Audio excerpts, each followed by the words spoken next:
226 और 27 के अधीन। You are reading in Hindi. Do you think that I will understand? Why you want to read unnecessary? वही जो किताब हुजूर को हमने दिया है उसका हिंदी अनुवाद प्रकाशित हुआ है विधि साहित्य प्रकाशन विधायी विभाग से।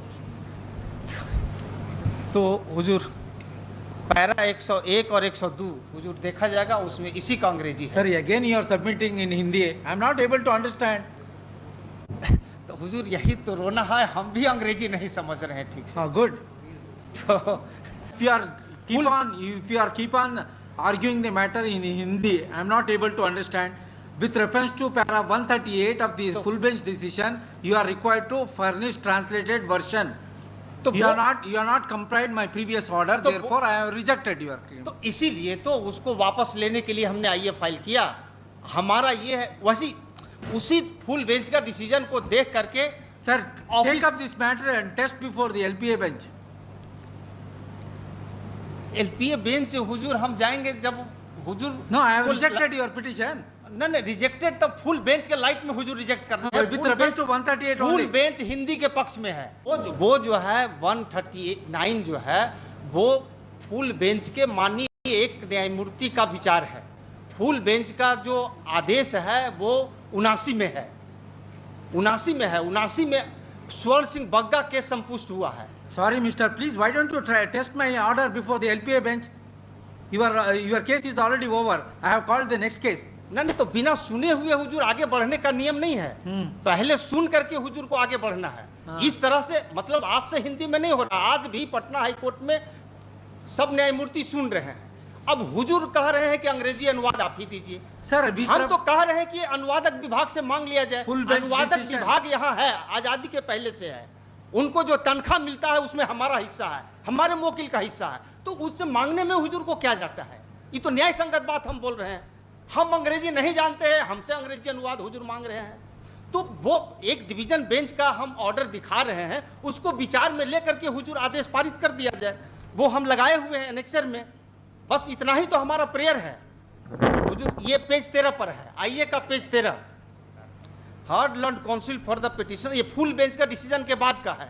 जिस तरह से हुजूर कह रहे हैं कि अंग्रेजी अनुवाद दीजिए, उसी तरह से कहा गया था। मैंने निवेदन किया कि एक बार फुल बेंच को ठीक से सुन लिया जाए। सुना गया, सुनने के बाद पाया गया कि जो हिंदी में फाइल किया है उससे जबरदस्ती अंग्रेजी अनुवाद नहीं लिया जा सकता है, और चूंकि यहाँ अनुवादक विभाग है तो उससे मांगने में है, और वो मांगा गया हुजूर, देखा जाएगा। Heard learned counsel for the petitioner and learned counsel for the state, the petition filed by learned counsel for the petitioner is in Hindi. In view of the above, office is directed to get translated the Hindi petition filed by learned counsel for the petitioner into English for the translator section of the Patna High Court. Let this matter immediately after translated copy of the petition is received in the office. तो हुजूर इस order को देख लिया। Yes, I will give you dictation. Please listen.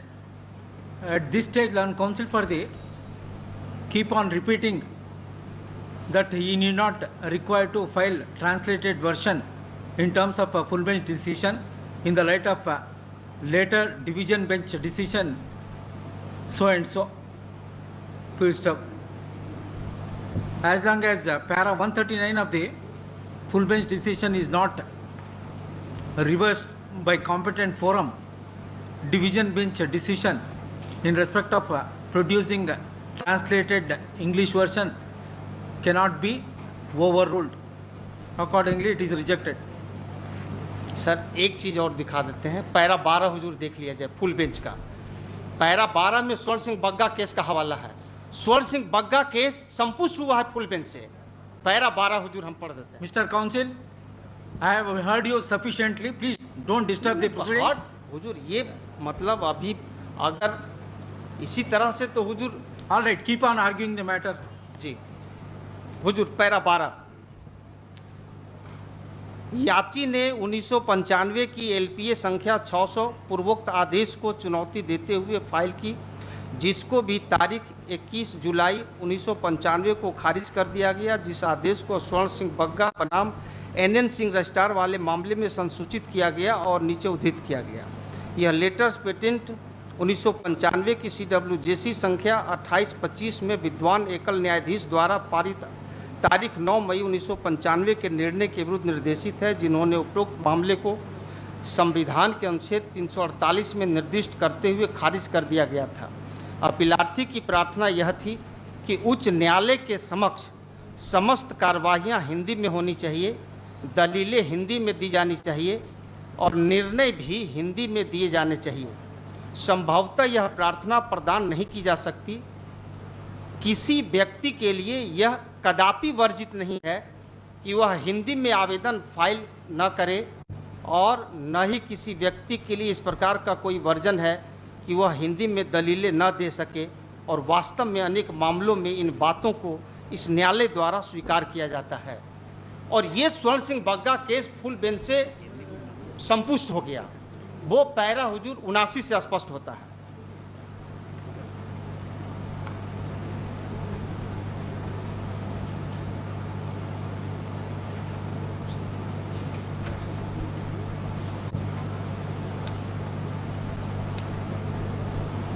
ऐसा कहने और संपूर्ण पृष्ठभूमि पर विचार करते हुए जब यह अधिसूचना का निर्वचन किया जाता है तो मैं अधिसूचना को रद्द करने की कोई विधायी इच्छा नहीं पाता, किंतु वहीं आकांक्षाएं भी पूरी की जानी चाहिए और संवैधानिक निर्देश को एक दिशा दी जानी चाहिए। अतः मैं इस निष्कर्ष पर पहुंचता हूं कि भारत के संविधान के अनुच्छेद 348 के अधीन शक्तियों का प्रयोग करते हुए जारी की गई अधिसूचना किसी खामी से ग्रस्त नहीं है। अतः विनय कुमार सिंह पूर्वोक्त मामले के निर्णय की शुद्धता को इस पूर्ण पीठ द्वारा उत्तर के लिए उचित ही निर्दिष्ट किया गया है और उस विस्तार तक हम तारीख 1 मई 2015 के निर्देश करने वाले आदेश में विद्वान न्यायाधीशों द्वारा व्यक्त मत से सहमत पाते हैं। भारत के संविधान उससे वसूलने की अनिवार्यता नहीं है जो हिंदी में आवेदन दाखिल किया है। हुजूर, जो हिंदी में आवेदन दाखिल किया उसी से अगर कोई अनुवाद भी देना पड़ेगा तब तो कोई हिंदी में दाखिल ही नहीं करेगा और संविधान का उद्देश्य कभी पूरा नहीं होगा। हुजूर, भारतीय संविधान का अनुच्छेद 343 से 351 देश की भाषा हिंदी को आगे बढ़ाने के लिए कहता है और अंग्रेजों की भाषा अंग्रेजी को पीछे करने के लिए कहता है। फुल बेंच भी यही कहता है। Don't give lecture here. तो हुजूर, इसमें ये कह दिया गया